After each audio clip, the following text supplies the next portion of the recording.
പകലിവിടെ by സ്റ്റാൻഡറായിരുന്ന പെൺകൊച്ചല്ലേ Aleena, നിങ്ങളുടെ മൂത്ത മോളെന്ന് പറഞ്ഞ് ആ പെൺകൊച്ചിനെ ആരോ തട്ടിക്കൊണ്ട് പോയി. വൈജയന്തിയോട് പറഞ്ഞു കൊടുക്കുകയാണ് നേഴ്സും ഒരു വൈജയന്തിയുടെ അതേ ഒരു സ്വഭാവമുള്ളൊരു നേഴ്സാണെന്ന് തോന്നുന്നത്.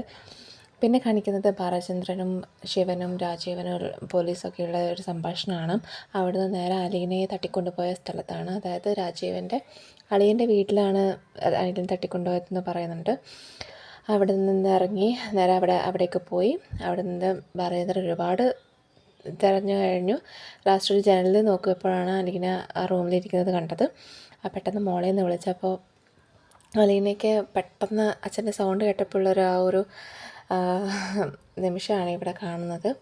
ഓടി ജനലിൻ്റെ അടുക്കെ പോയി അവിടെ നിന്ന് ശരിക്കും അവരുടെ അച്ഛനും മോളും തമ്മിലുള്ളൊരു അഭിനയം എന്താ പറയുക, അതുപോലത്തെ ഒരു അഭിനയമാണ് അവർ രണ്ടാളും. ഇതിലത്തെ എല്ലാവരും അതുപോലെ തന്നെയാണ് അഭിനയിക്കുന്നത്.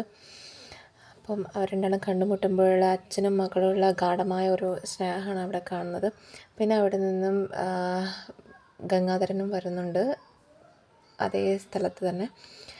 പിന്നെ അവിടെ നിന്ന് മോചിപ്പിച്ച് വരികയാണ്, പുറത്തേക്ക് വരണം. അവിടെ പോലീസും ശിവനും ഗംഗാധരനും പോലീസും എല്ലാവരും പുറത്തുനിന്ന് അലീനയെ നോക്കിക്കൊണ്ടിരിക്കുകയാണ്. ഒരു കുറ്റബോധം ഉള്ള മുഖങ്ങളാണ് എല്ലാം കാണാൻ പറ്റുന്നത്. അലീനയുടെ മുഖത്ത് പോലും നോക്കാൻ പറ്റാത്തൊരവസ്ഥയായിട്ടാണ് എല്ലാവരുടെ മുഖത്തും ഉള്ളത്. ഈവൻ ഗംഗാധരൻ്റെ മുഖത്ത് പോലും ഒന്നും ചെയ്തില്ലെങ്കിൽ പോലും പണ്ട് ചെയ്തത് ഓർത്തിട്ടാണെന്ന് തോന്നുന്നു.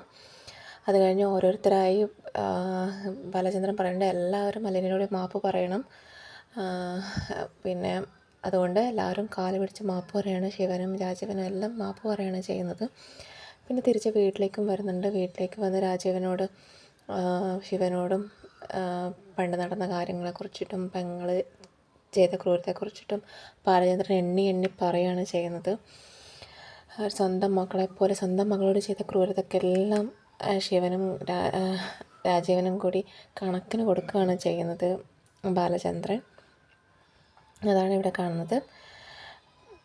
പിന്നെ അലീനയോട് ചോദിക്കുന്നുണ്ട് ഇവരെ നിയമം വഴി കൊണ്ടുപോകണോ അതോ വെറുതെ വിട്ടേക്കണോ ചോദിക്കുന്നുണ്ട്. അപ്പോൾ അലീന പറയുന്നുണ്ട് വെറുതെ വിട്ടാൽ മതി എന്ന് പറയുന്നുണ്ട്.